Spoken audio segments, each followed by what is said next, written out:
Today, we're looking at more of the longest esports matches of all time.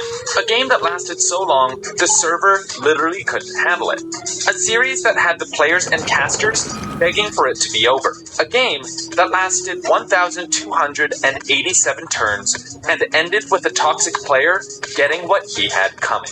This is Longest Esports 2, Electric Boogaloo.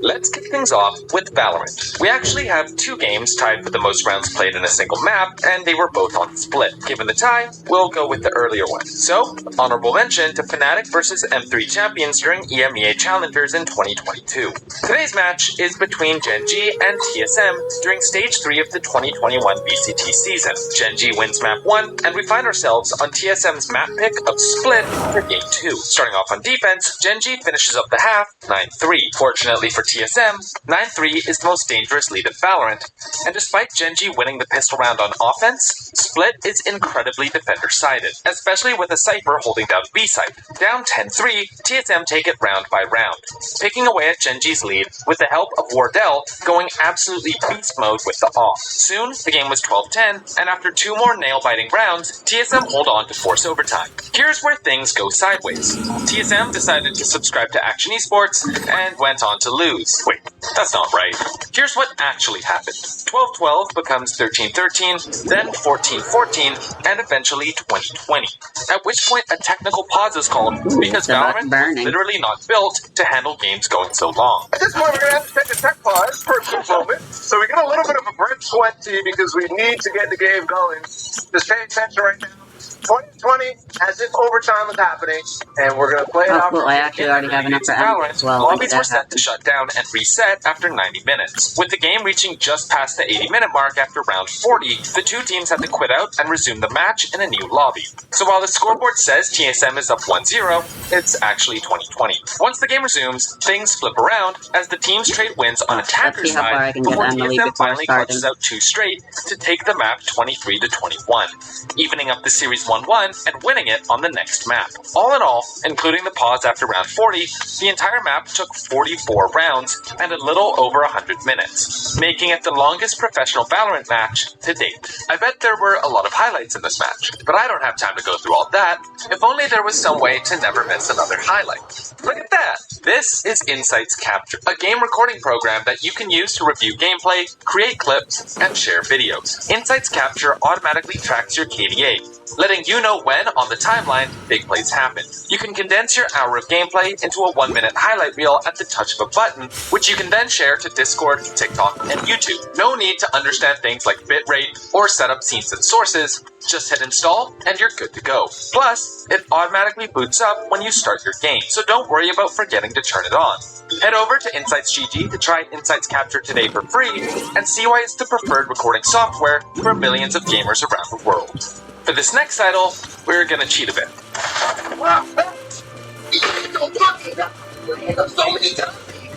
If you're familiar with Apex Legends, you'll know a normal game can only last so long due to the ranks closing. So, for the purpose of this video, we'll actually be looking at an entire series of matches. The Apex Legends Global Series runs their finals under a match format in which teams must first reach 50 points through high placements and kills to enter match point eligibility. Once they reach that threshold, they have to place first in one of the next few games in order to win the finals. The shortest finals this system has ever produced was 4 games, with the longest being 13 games. Coincidentally, both of these milestones happened in the same region, back to back, 2 years in a row. Okay, hold it right there. Unfortunately, while we were writing this video, the Esports World Cup Finals also reached 13 games, but they were using a different rule set than is used in the ALGS. The main difference being that the match point eligibility threshold was set to 60 points rather than 50.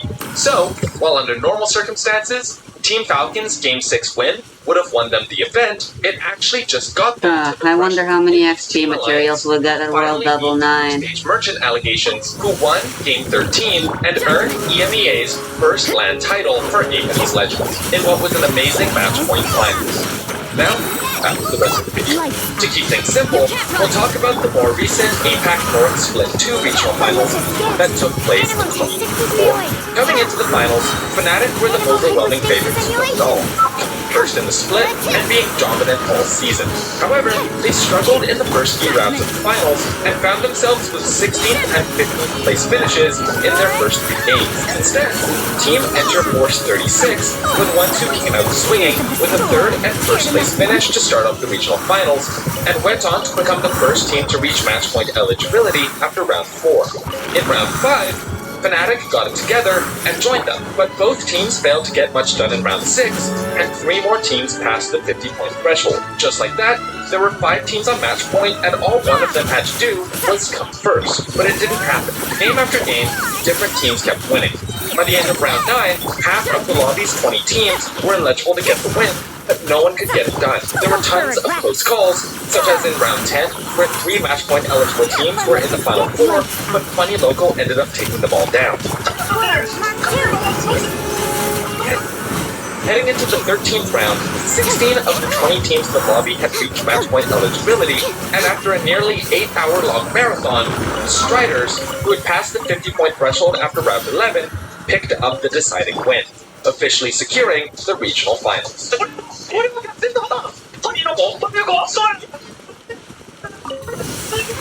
Now, hopefully, for the sake of both the players and the casters, APAC North will have some average length regional finals. Rounding out our list today is a surprise entry for anyone familiar with this game's official contestant scene. If you've ever watched a game of Pokemon VGC, you'll know that official matches have a time limit of 20 minutes. But not all tournaments are official, and some organizers play by different rules. In this case, that organizer is Smogon.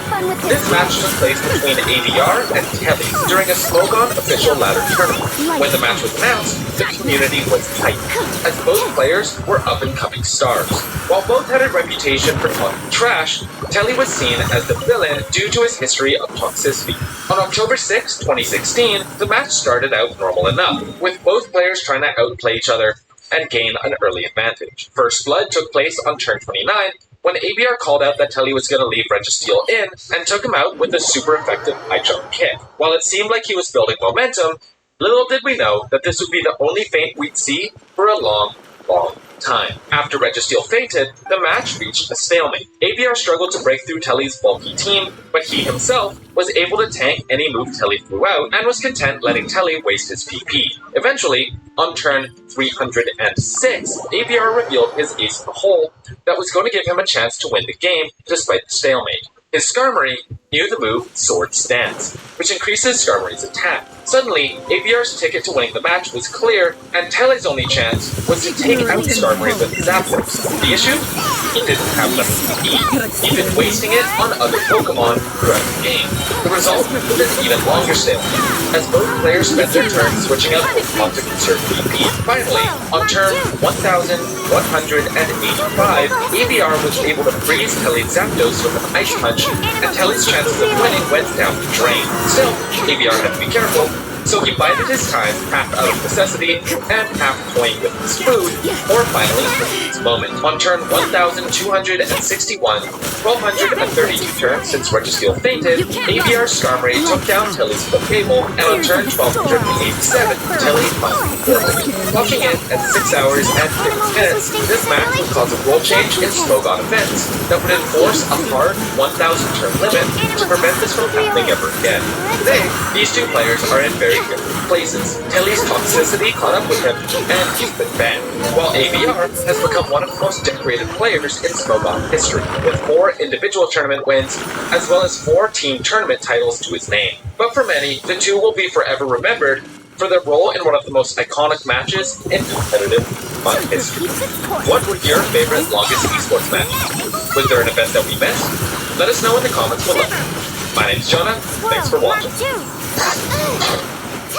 Shout out and thanks to Cloud, Steph, B, Pass, Shampoo, and Yashiji for being patrons of the channel. If you enjoyed the video, leaving a like, subscribing, and hitting the bell to stay up to date is much appreciated. My name is Jonah, thanks for watching.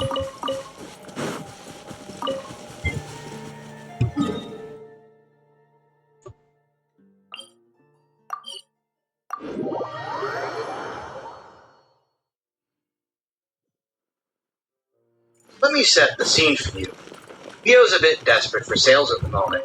Out of the 25 products released in 2023, only about 4 to 5 were successful. The rest of these products would see stores have to reduce prices well below what they paid for. Duelist Nexus would be sold by stores for about $40, despite being bought by stores for about $50 to $60 from distributors, with the intended MSRP being $80. If we go back a bit farther, the Duelist pack boxes would often end up reduced from $80 to $20. I'll put it like this. Brand new Yu-Gi-Oh! Products were often losing in sales to 6-month-old one-piece card game products. There are plenty of stores that have dropped Yu-Gi-Oh! Products entirely, since they lose money or at most break even on 80% of all Yu-Gi-Oh! Product stock. Bit of a side note here, local game stores are required to stock a certain amount of Yu-Gi-Oh! Product, or their distributor will give them low priority, even no access to the best products. It's fine for some games like Magic, you can just speculate on boxes, but for Yu-Gi-Oh! Where cards depreciate very quickly over time, this is brutal for stores, resulting in massive losses. Konami shareholder meetings have a different grim message. Yu-Gi-Oh! Is able to attract new players, it's often a near-complete wash to retain them, especially in the West. Yu-Gi-Oh! Master Duel's new player intake has stagnated, Yu-Gi-Oh! Duel Links is slowly dwindling into nothing entirely. While large-scale events such as YCSs and WCQs are performing better than ever, local-level events tend to be struggling. Established competitive players are generally loving the current state of the game, but it gets very rough for everyone else, especially with the average competitive deck being around $40 to $60, and the best deck in the format being an astonishing $1K. Really, we can't forget that with the economy failing and the cost of living getting higher, Yu-Gi-Oh's new player problems are only going to get dramatically worse. That is, if they're not addressed. Konami, of course, has recognized the problem internally, and has taken steps to attempt to improve things, or, more accurately, make the most of the situation. At the forefront of this push to attain new players has been a line of products targeting potential customers while helping established players at the same time. These products, as we'll be getting into, have been a mixed bag to say the least. But I think we'll start with the worst and work our way up to the best products. Can't U-turn the abyss. The first and most That's for certain. player product is the Yu-Gi-Oh! 2-player starter set. This is a TCG exclusive product featuring 2 non-competitive decks designed to take 2 new players through this game, starting with the basics of normal monsters and ending with advanced alternative summoning methods. It's very similar to Yu-Gi-Oh! Master Duel's tutorials, but IRL. The decks contain very limited reprints, and the decks themselves are not remotely viable in actual duels, unlike Konami's other structure decks. That's unfortunate to hear, but did this product actually bring in new players? Short answer, no. The long answer is it got a lot of people to take a first step, but then offered no direction on where to go for the rest of the marathon. The 2-player starter set also sold below expectations, still being overstocked and sold at a loss by a ton of stores. In my opinion, probably by design. Tutorial-wise, it's very okay.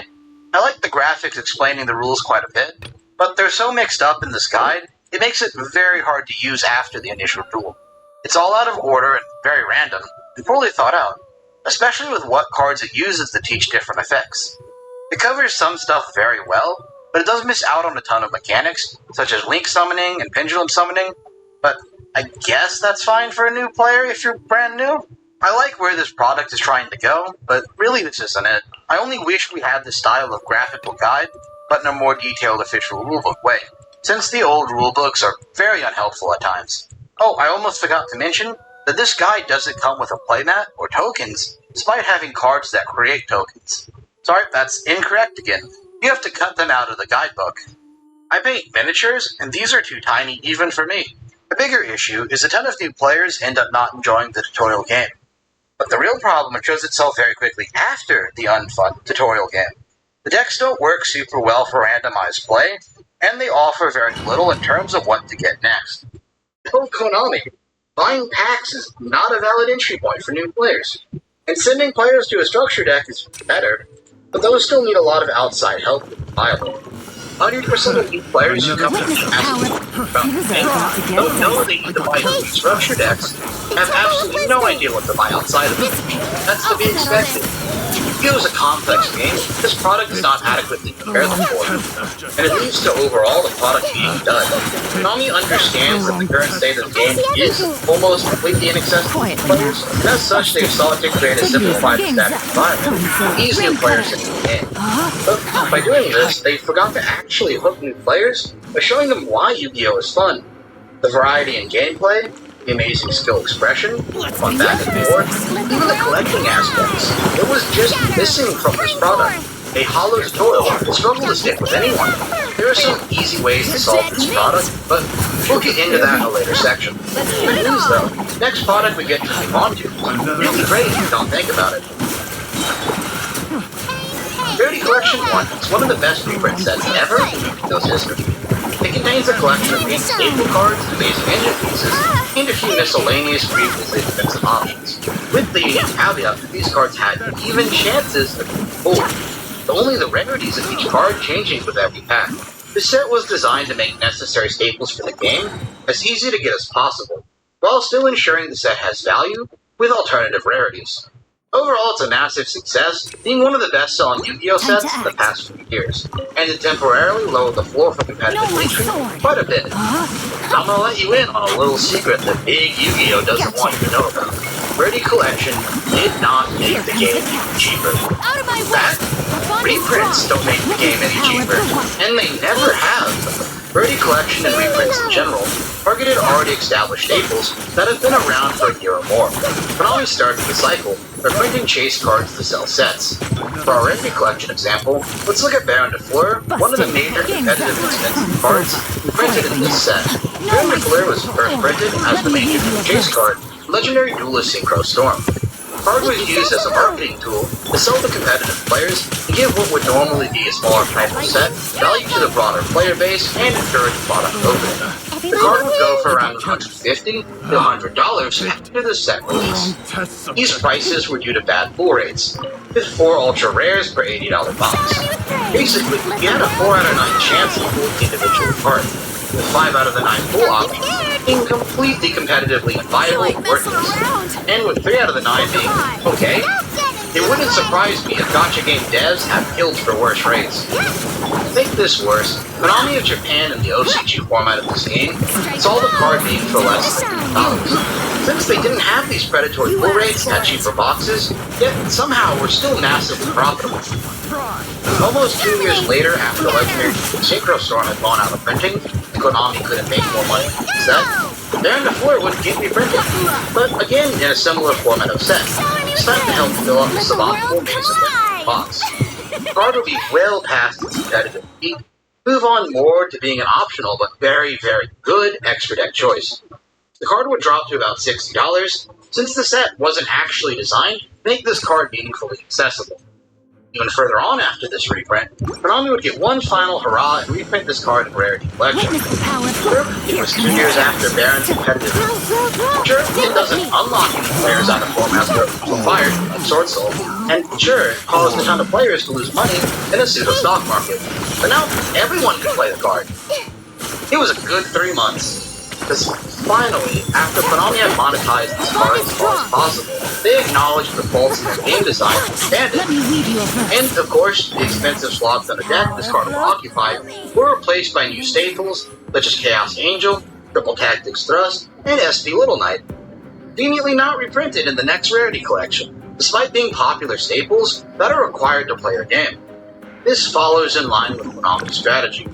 Print cards that are required to play the game successfully, wait a year or more to reprint those cards in a halfway format, use them to sell another set, then print them again into the ground, this time taking their price to zero. Then, if there are enough of a problem, then those cards in print new staple cards. Most every card in Rarity Collection follows a rough version of this pattern. Ash Blossom, Infinite Permanence, Pot of Prosperity, and Your Servant. It really is a clever cycle. It accounts for Konami to market and sell several sets, at different levels of reprint value.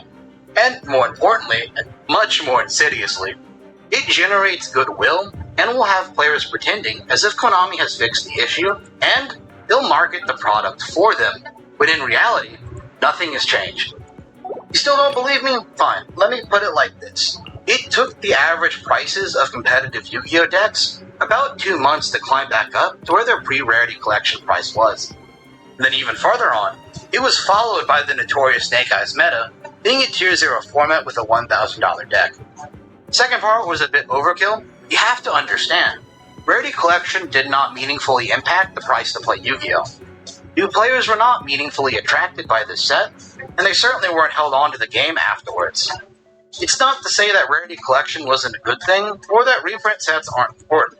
When they're done right, they can avoid the price creep that naturally occurs when games go on for decades. Reprint sets are also excellent ways to ensure that legacy archetypes getting support and have the cards be accessible and fresh in the minds of the player base. A win for marketing and a win for players. But as reprint sets are now, they're intended to profit off a problem Konami intentionally creates. Again, see the OCG, which is profitable on its own, and doesn't have these set distributions and rarity problems. Reprint sets do not meaningfully impact the price to play Yu-Gi-Oh!, and therefore cannot make the game more accessible to new players, nor succeed at growing the player base. The way to meaningfully make cards accessible and grow the player base is to change the structure of set boxes, to allow players to actually pull cards. The things as they are now, it would take an average of $600 in boxes to get the core of a deck from a deck builder pack. There's no reason for you to buy Yu-Gi-Oh! Product. The TCG should switch to the OCG model of having all cards at ultra rare or lower, and only using the other rarities as alternatives. Plus boxes Kinda being nice cheaper, being able to more use rarities being in main Dungeon sets, and Traveler the again. card stock quality being higher. This would keep the prices down, give the average player an actual incentive to buy boxes, as well as not price walling away any new entrants to the game. Plus, the OCG has demonstrated this would be profitable. There are no downsides to this. Look, at this point, either Konami is stupid, or they have Witness the power. Things are about to get exciting. The Temple of Wisdom. still leading rare. It's the Western exclusive. Actually, reprints less value than most. One, and there's a ton of shading in that. Well, Ready Collection 2 was announced less than a month after Ready Collection 1 was released, and it was released about 6 months after the first one. This was very sudden, By doesn't royalty. capitalize off the massive scale of the first Ready Collection. Ending it Konami, Ninjutsu. this seems good. Why are you spreading out? Here's how long Konami announced what was actually in the set. Speed of light. Only announced that Good. the set's Phantasmagoria. way after. Propagate. Wait, there's more. I'm out of The here. set was feature raised in the Incoming. Nowhere to hide. first one. $80, $120. A double whammy that's definitely not pro consumer or pro local game store. So, what's actually in the set then? Well, there were some banger staples like Access to Walker, Guardian Chimera, and Cross-Up Designate. But those were kind of the exceptions. Rain outlines your fate. Feel my sword. Let me read your games up. Fun A is lot more over. items Trust and it. cards such I as see Fury, everything. Vice Jet Credit, and the Cashier itself. Out of my These way. are priced cards that Stand with me. these aren't staples, which defeats the point of rarity collection. Or, these are not items. Approaching 2 years behind some of these cards. Or these cards, The Temple of Wisdom. Cashier fills well zone, despite missing Cashier. A bond is strong. Ring cutter. Would have been great staples. Time to Really missing Cashier that monsters, Things are about to get Exorcist dicey. cards, units literally just have their real.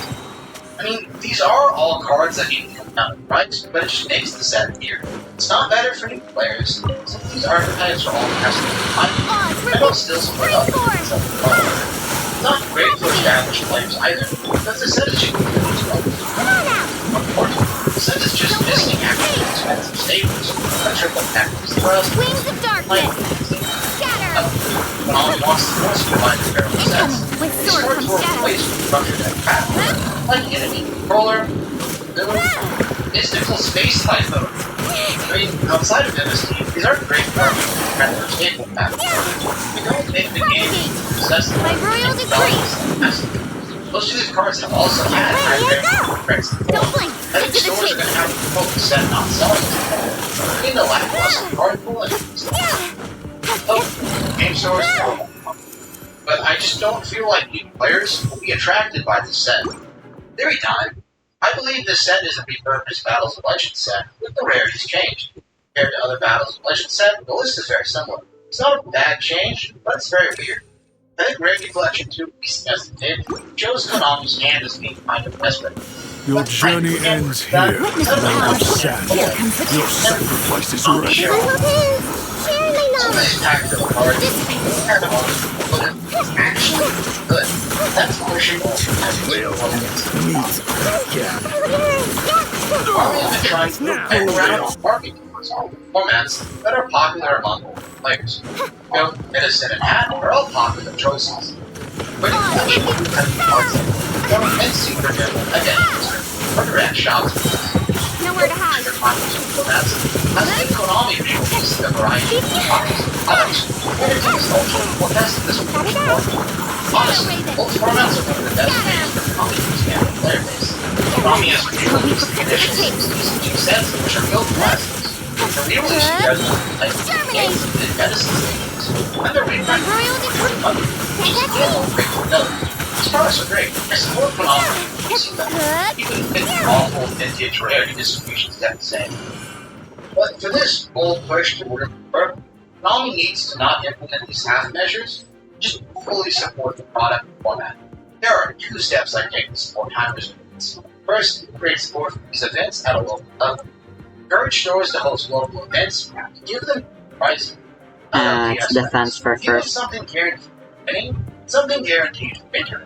And if you're going to pack, tailor the card pool staples from the respective eras. Even with Edison and Go, probably mostly Edison. I love that format, but Go and Edison are just too popular.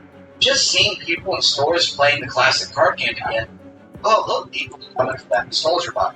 You gotta do everything you can to transition that minor interest into a full engagement hobby. That's where my second plan comes into play. These Go format and Edison format structure decks. I mean, fully built starter decks, and release them in doubles so they can play with a friend. Imagine a Black Wings versus Frogs Edison starter deck that you can pick up and play right out of the game. To include all the staples they need, as to not only let new players enter the format without worries, but to also lure in established players easily try it out. It can include detailed visual guides on how to combos. It can include strategies that can help players into a thriving, stable format.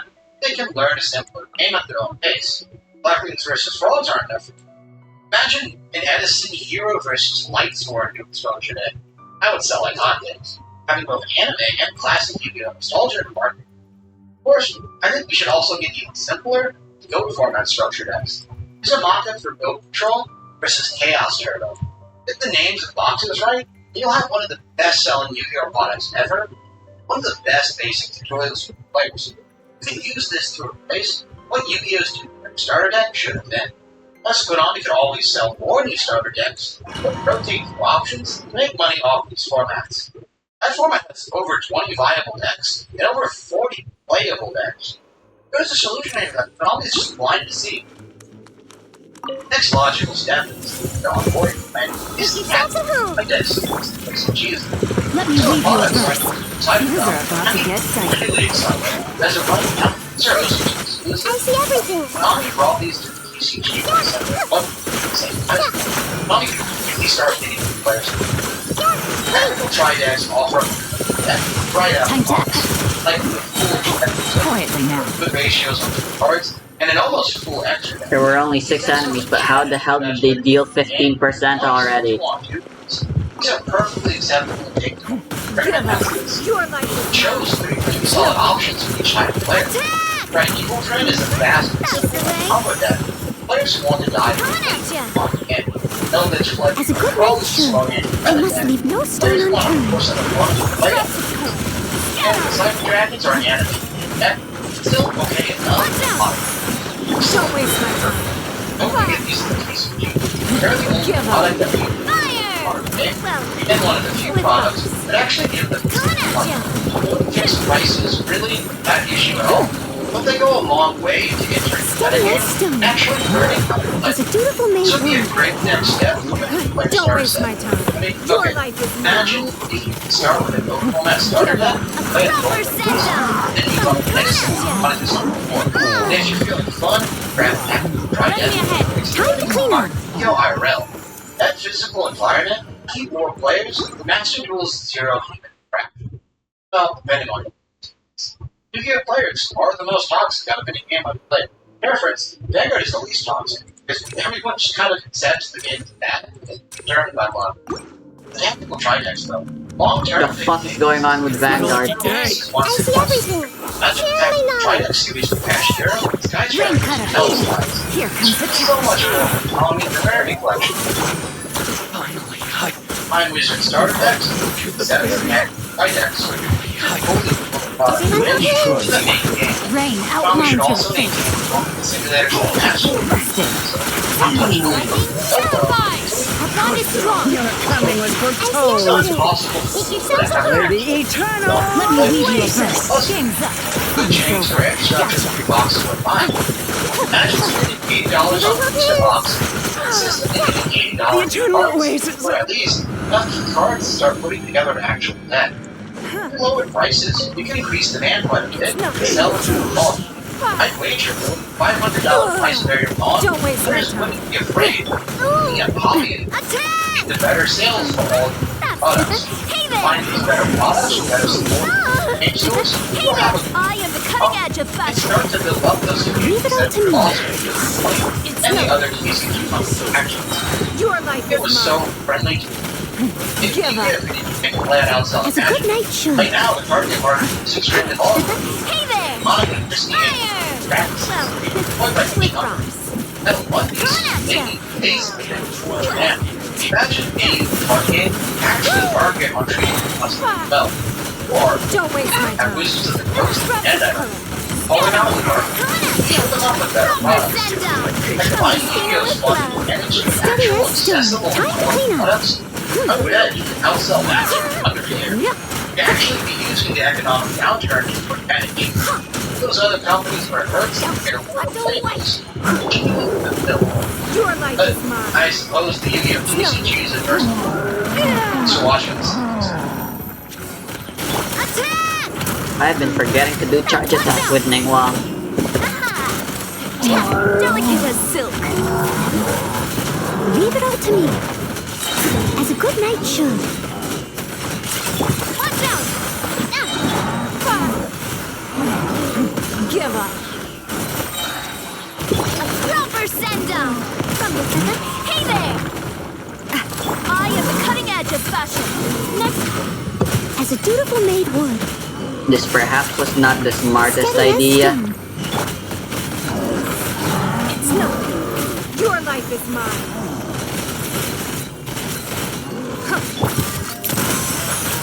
Hey there! Attack! Scrub color. Scatter! Well, I did it.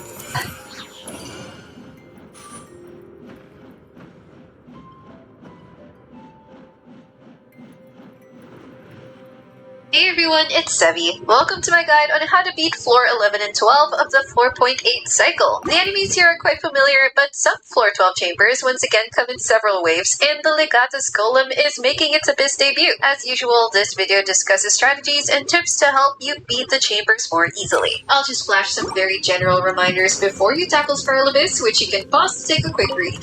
This Abyss Blessing gives characters crit rate and crit damage bonuses when they attack burning enemies. Starting with floor 11, it gives a 75% Dendro damage bonus, which is nice if you opt to use Dendro characters here, but this floor doesn't have elemental restrictions, so don't feel pressured to use Dendro. All these chambers have waves of multiple enemies, so teams that deal AoE damage will generally be a big help on both sides. My teams for this floor will be Hyper Moon Freeze for the first half, and a Chevreuse Overload for the second. First up is a Defense Monolith, which is thankfully way easier than this. We start with 3 Ruined Monsters. You want to aggro one side, otherwise they'll teleport to the monolith and start dealing damage over time to it. And AoE attacks should simultaneously get their attention. If any does get to the monolith, prioritize it to minimize its damage. For the second wave of Ruined Monsters, it's a good idea to aggro all of them at once again. And if any get through to the monolith, prioritize them again.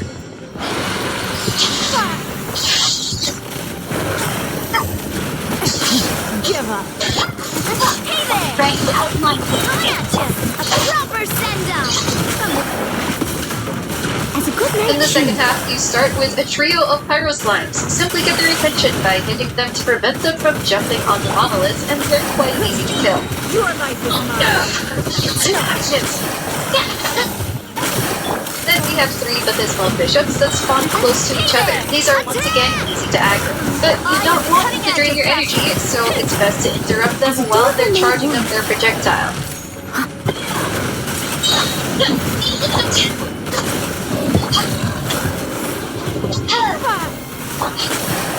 Lastly, the upcoming Mitotron waves seem to target you first if you're close enough. But whether they go to you or the monoliths first, they're at least clumped very closely together, so it should be very easy to kill them all at once with AoE attacks. Leave it all to me, as a good knight should.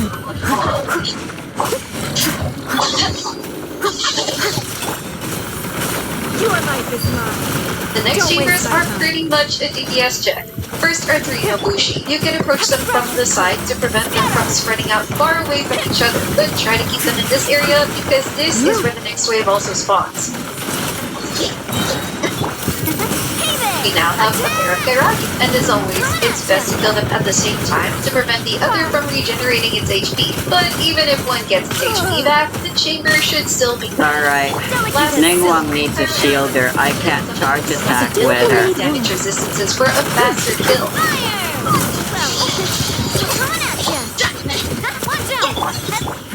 Give up. Your life is mine. In this second half, it starts with 3 Pyro Fatui agents. They will go invisible, but they'll generally aggro you, so AoE attacks will help hit them consistently even if you can't see them. Shielding or interruption resistance buffs help stop you getting staggered by their spinning blades.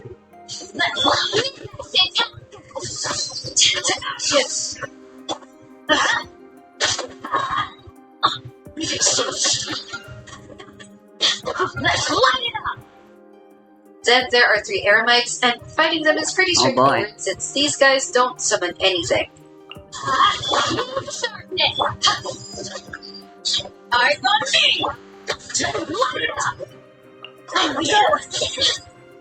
Last are 2 Stonehide Lava Churls, and they'll be aggressive with attacks that can hit pretty hard, so shielding or dodging will help prevent you getting thrown around.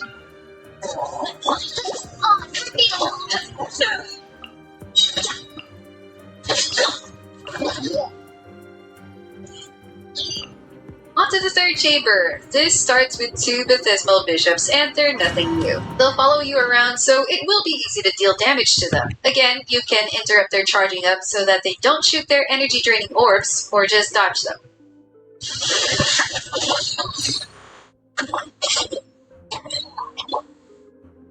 Last are 2 Mirror Maidens. Their teleporting does get annoying, but I would pay more attention to the floor to make sure you don't get trapped in cages. With enough DPS, you'll get through them quickly enough. Here comes the catch. Price cloud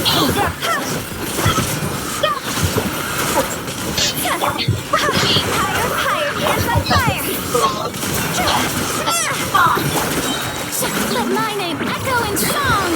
Strike up. These 3 big bishops spawn surrounding you at the start. If you have a crowd controller, you can group them easily, though either way, I'm edge baiting them so it'll be easier to manage them together, especially if they get pushed towards the edge.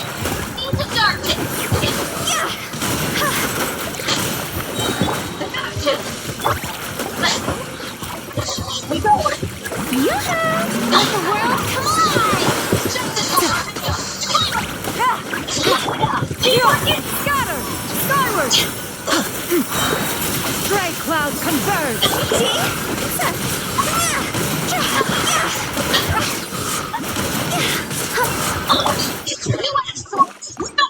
That's some really unfortunate luck that that guy was the one. There's no hope when that happens. I need to start over. Then drakes will spawn and head straight to you. They're naturally grouped, so it'll be easy to gain damage, and you should be able to kill them before they absorb an element or anything. Seize the stars!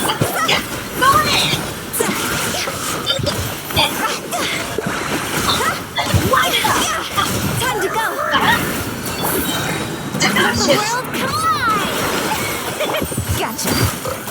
Moving on to floor 12. The first half doesn't really have elemental restrictions, but it does have multi-target waves, so bringing a team with lots of guess will make their cleaners more efficient. Bringing a healer to protect you from corrosion will also help, but it's just 2 Rifthounds to deal with, so you can opt out of a healer if you're brave enough. For this half, I'm using the same Hyper Blue team. The second half is mainly single target though, and is where the most restrictions will be found. The first chamber has a Hydro Phantasm and Tulpa, so don't bring a Hydro Center team. Use reactions on their permanent Hydro Aura like Pyro for Vaporize or Dendro to generate Force, and that can be used to your advantage. Then the second and third chambers have bosses with Geo Shields. These can be more efficiently destroyed with blood damage, notably Blue Units, Claymore and Blended attacks, and Overload. Zhongli's full skill also deals a lot of damage to Geo Shields. You can combine these different methods in your team. I'll also use the same second map team. Overload triggers and Vados Claymore attacks are my main shield breaking methods. First up is the Perpetual Mechanical Array, which is a very straightforward fight. It's been coming and going from recent Abyss cycles, so if you already know how this goes, you can totally skip this. If not, then let's just recap. It telegraphs its attacks pretty obviously, so just keep on dodging them if you don't have a shield. If it flies into the air, you can still continue attacking it if you have a ranged unit.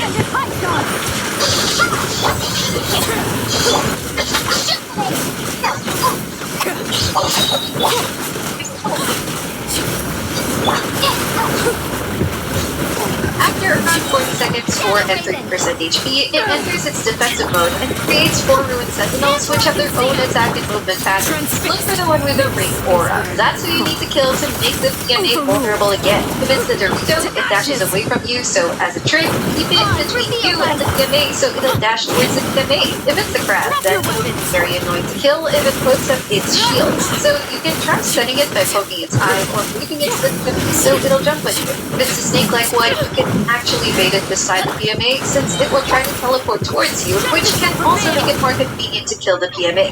Once the PMA is vulnerable, just kill it ASAP.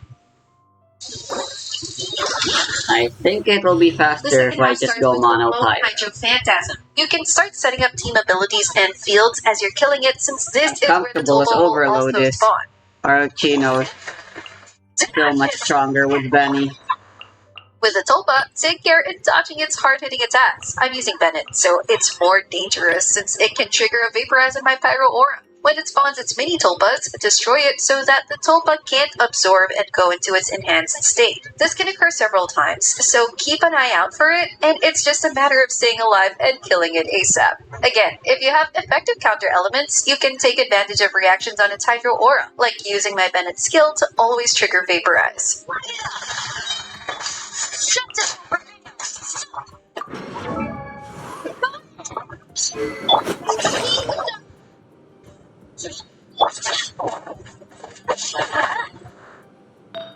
Adventure time! Let's light it up!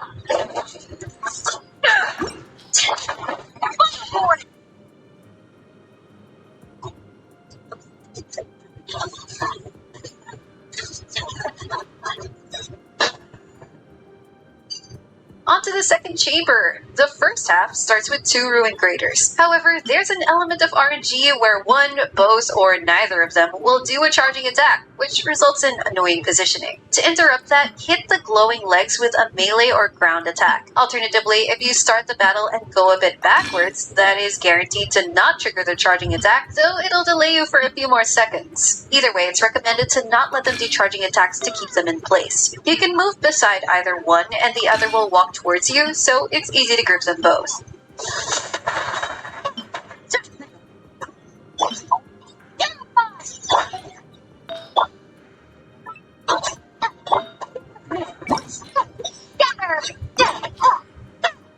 Next are 2 Rifthounds. I prefer to bait them to the opposite side where the next wave will spawn for positioning convenience. It can be really annoying when they blink and dash around, so you can edge bait them or crowd control them so that it's easier to damage them simultaneously. Be wary of their corrosion damage too. Those can't be prevented by shields, so your healer should take care of it. Otherwise, you'll have to avoid their attacks to prevent the corrosion application.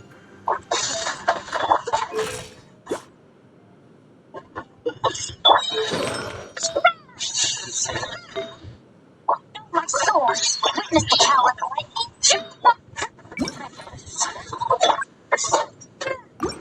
The last Shockwave are two construction mechs, which can have annoying random movement patterns. From the previous Abyss that featured them, you can implement a similar grouping method, which is to stay some distance away while between them, which causes them to wheel towards each other. From there, it's easier to deal AoE damage to them. Otherwise, you can opt not to do this, and it'll just be more random how they move about. If you have high DPS anyway, or a really good AoE team, you can just kill them as quickly as possible without the grouping strategy.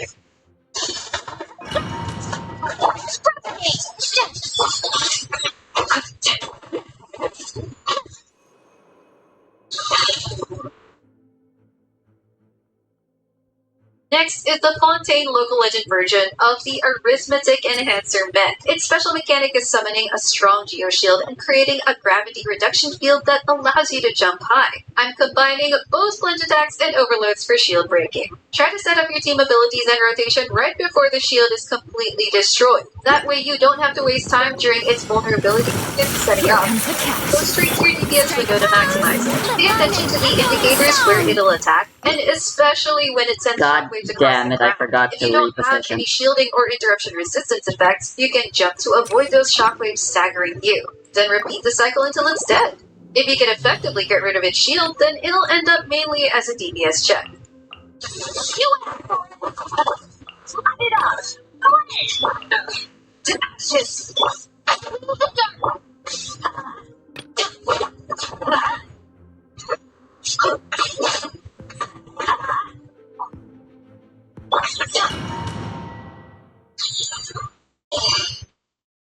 Finally, on to the last chamber. This first half features 4 waves that spawn further and further to the northward, so get ready. First are the Nobushi, which are pretty easy. Kill them simultaneously for time efficiency. Seize the sky!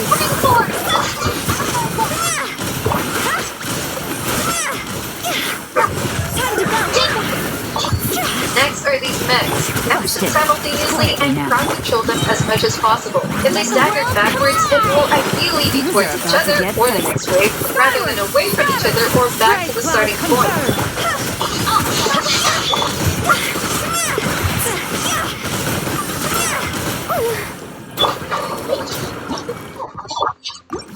I thought I could Next are tank it. more mechs, though these ones are easier to group since they're melee enemies, so either one will charge towards you, which will help group them together. Let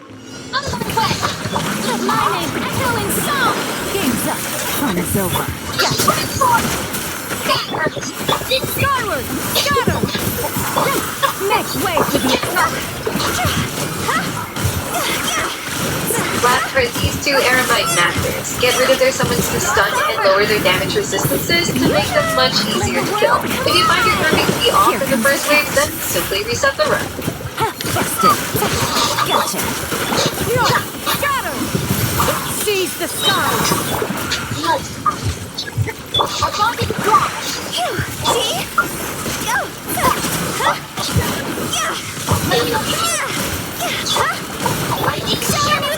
Time to shine! Game's up. Fun is over. Busted. Skyward! And in the final chamber, we have the Legatus Golden Boss. Like the Gravity Knights, its fight consists of destroying its Geoshield with similar methods to open its stunned and vulnerable window, though there's no anti-gravity field this time. Then it's once again a DPS check, and a matter of repeating this process. I hate that it just starts with this guy. A waste time. I swear by my sword!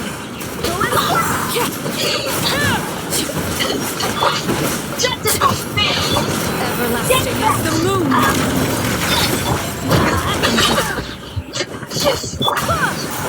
Go in! Light it up!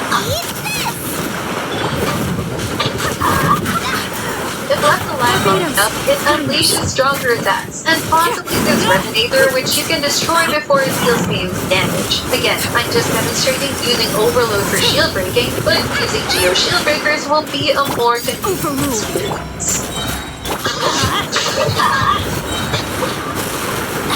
Teamwork is trick!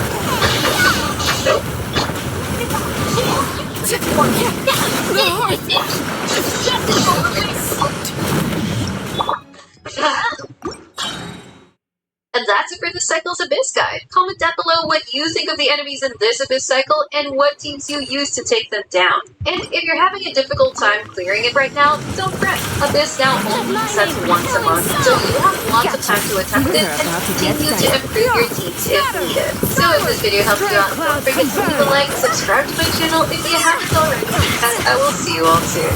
Take care! Time to go! Time to shine!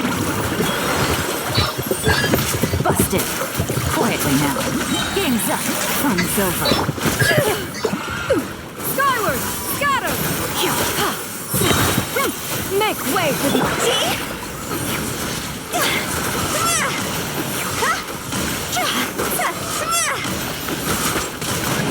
Strike a pose!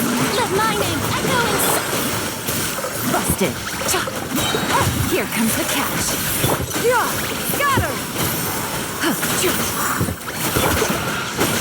This isn't good! Draw's over! Shower me with praise!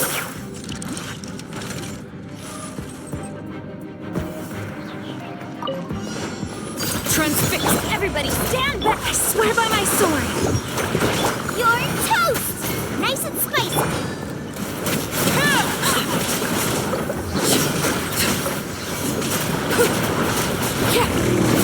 This is where you fall. Overruled. Out of the frying pan, it's... Huh? Go as planned! I'm going in. Let's light it up.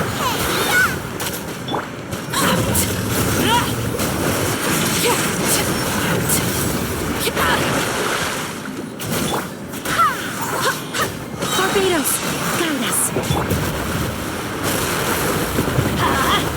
Yeah, Booba, get them! Lay bare. Teamwork is dreamwork. Eat this! This shall not be my fate. Alright, I need to play a little more carefully. Without a doubt, the greatest update to Genshin Impact ever is coming with version 5.0 with some of the most ridiculous rewards and volume-like enhancements I've ever seen. I can't believe I'm making this kind of video where I give so much praise to Genshin Impact for what they did. I actually think that the entire internet is going to have the rewards that Genshin Impact is giving, which is a statement I've literally never thought or said or even hoped for. It's the month of General Impact where we will test every single character to help you decide who you want to wish for and build.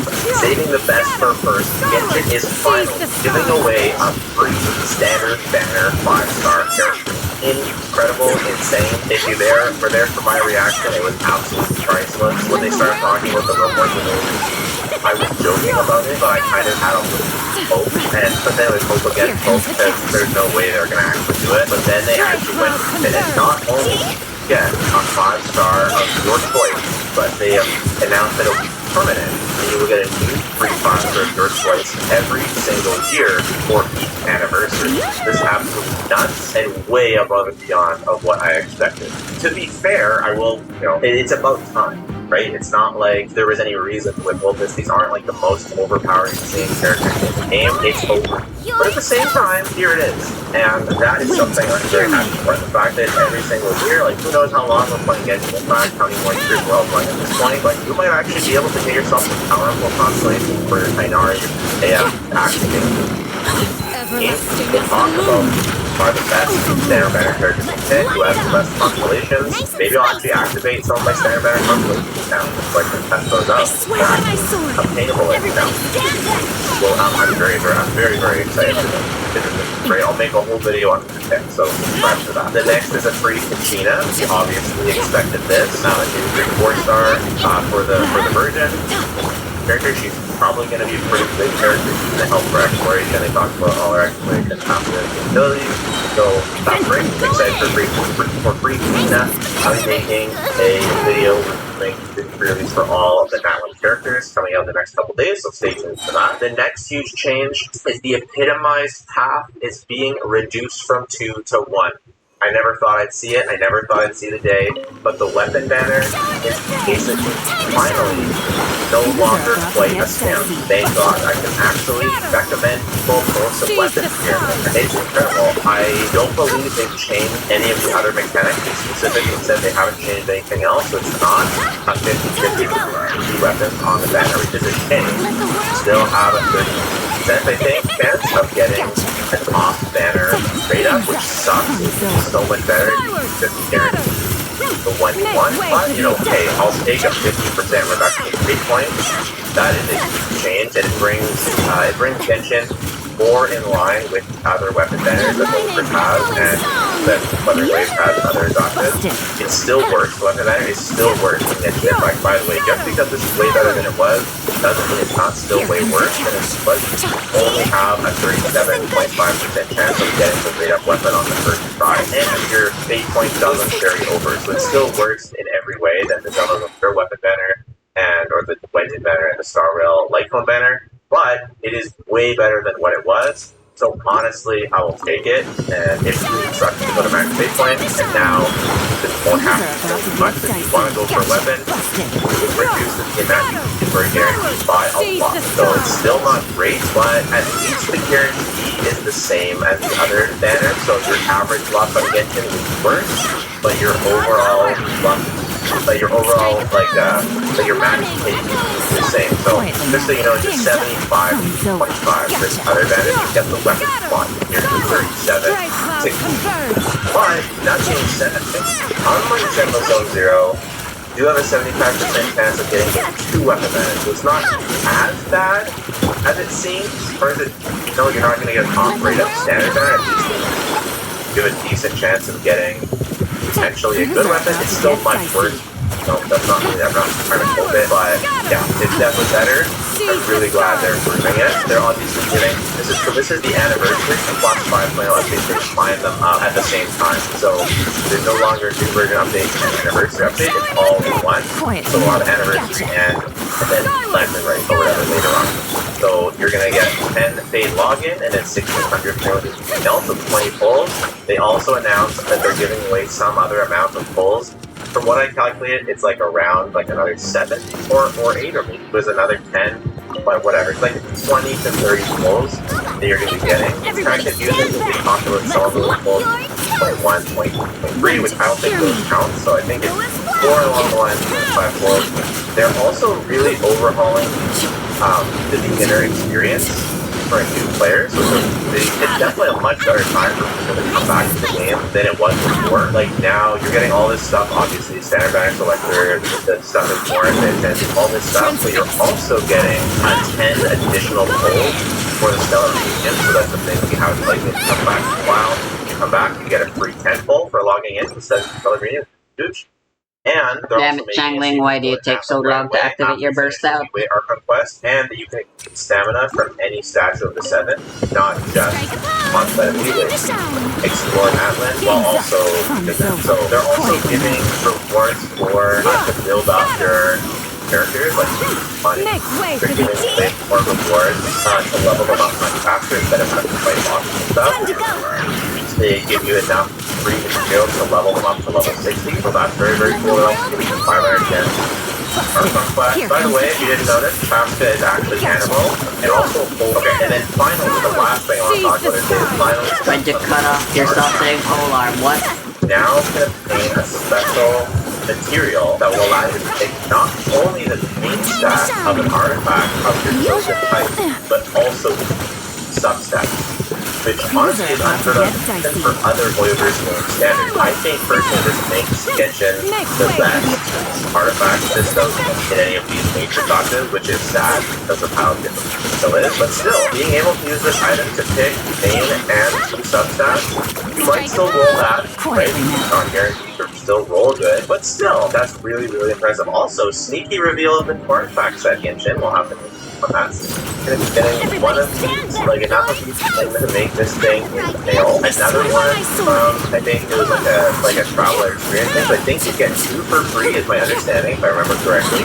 and then there's another one available from the Gate Battle Pass in every version. So I'm guessing we'll get 1 or 2 every update, and then there'll be another one available in Battle Pass. It seems like if I had to guess, it's gonna be 1 free and 1 paid every update. That's my guess. Hey, it's not the greatest thing in the world, like it's not gonna change your life all the time, but it is gonna help you get a main stat on-set piece for that domain that you're struggling with, and will definitely, almost definitely increase the quality of your artifacts, at least to some degree. Of course, it could still go crap, but most likely it will put something decent out of this. And a chance at a god roll, right? There's a chance you can get a god roll out of it. So, overall, this is definitely a double. If they just gave us the main stat, it would kind of suck. But because you can choose crit rate and crit damage and goblet type, almost always want to choose goblet. To search one sometimes, but I would almost always do goblet on this. Never choose flower feathers. Once you do a whole new artifact, that is dead. You go up the artifact. So this is honestly pretty. I'm pretty stoked about Genshin actually doing this, and this along with the actual content of Madeline was good. Like, the story sounds really, really good. I know the presentation was quite dry, but the lore tidbits sounded amazing. Like Madeline being like on the edge of the abyss, and like the tribes fighting it out and beating it out. It sounds so freaking badass, and partnering with your Pokemon, it sounds amazing. And I am so unbelievably excited for that. This is the greatest update that Genshin Impact has ever had, which is crazy to say. So I love how they put Chi-Chi front and center. They were so self-aware in this live stream. That was hilarious. Let me know what you think. Let me know what your thoughts, and you complainers, let me know what yours are.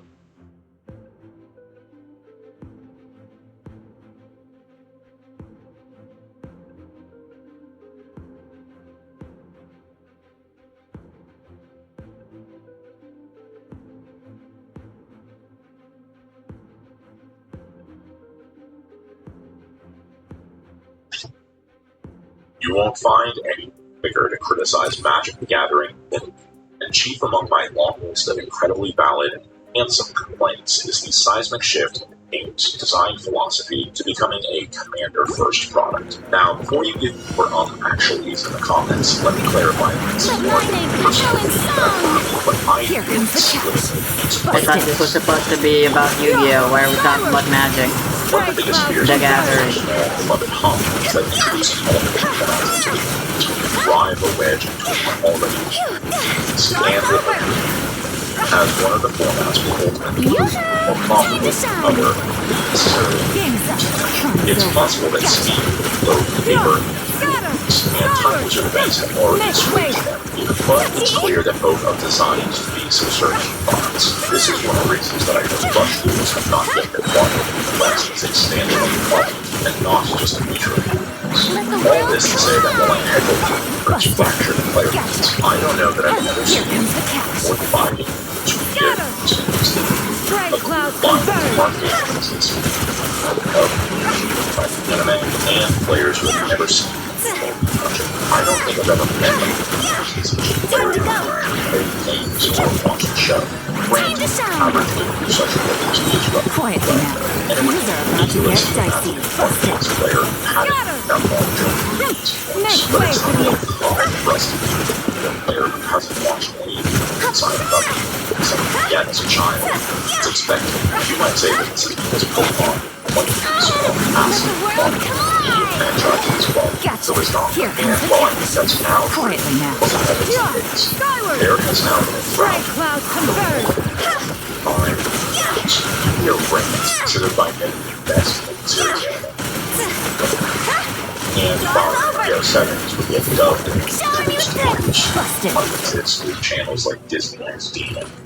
Again, that line can stand exists. Yu-Gi-Oh! 7s and Yu-Gi-Oh! Rush are not they're Rush warriors, and it's hard to find any crossover something extremely well.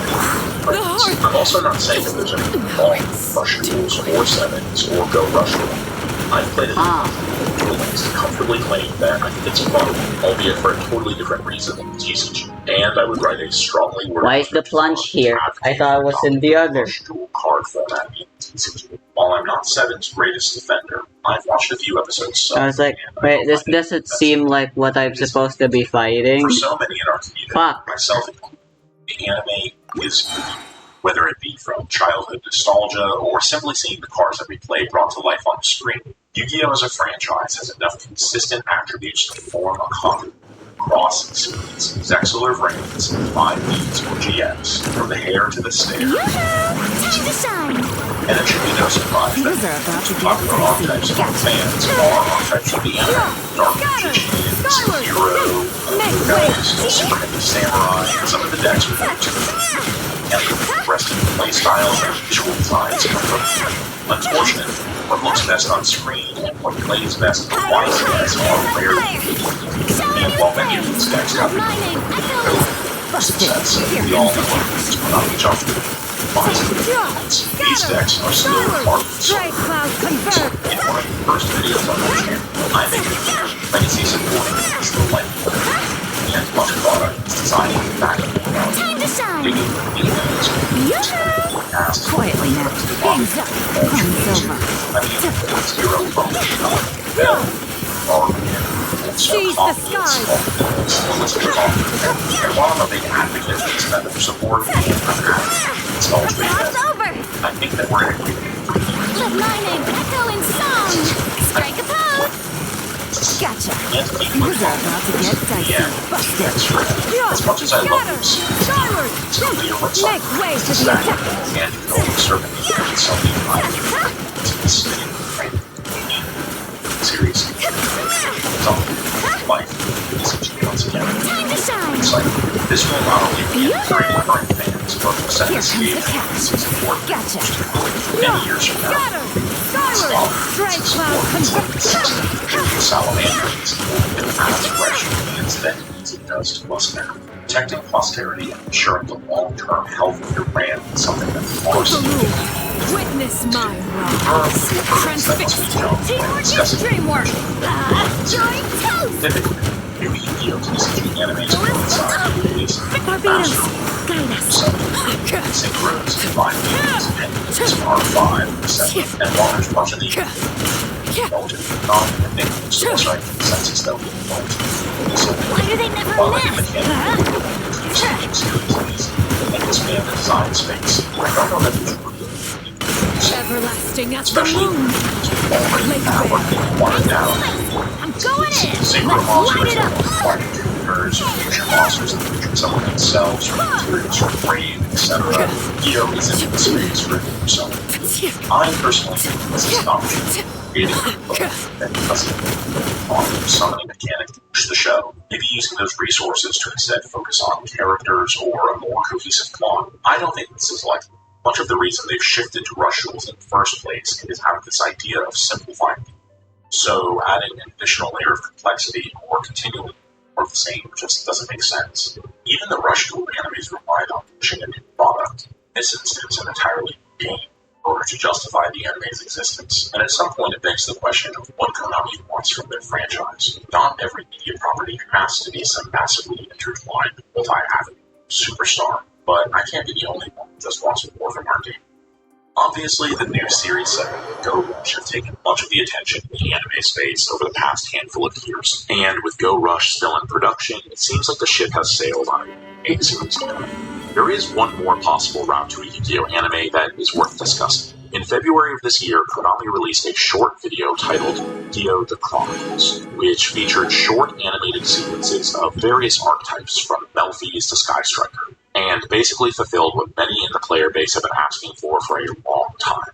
Instead of a main series anime about playing Yu-Gi-Oh!, just give us an anime about the cards themselves. People have been discussing the potential of archetypes like World Legacy or Branded for years, and seeing something like this manifested got a lot of people's hopes up. I'm a little more pessimistic than many, and I don't believe this is going to translate into a full-on animated series, and certainly not something that is concurrent alongside set releases. I think we're a long ways off from the Snake Eyes via Bellstar anime releasing alongside core set launches, but it is something to be hopeful about. This is something that I don't think I'm in the minority about. Even players that don't care about the anime in the least recognize how important anime support is in increasing the game's popularity and staying power in the culture. We should be upset that so many of the pop culture references and memes from our franchise are over 20 years old. If that's not stale, I don't know what is. It may be possible that we're never getting away from Yuki and Kaiba.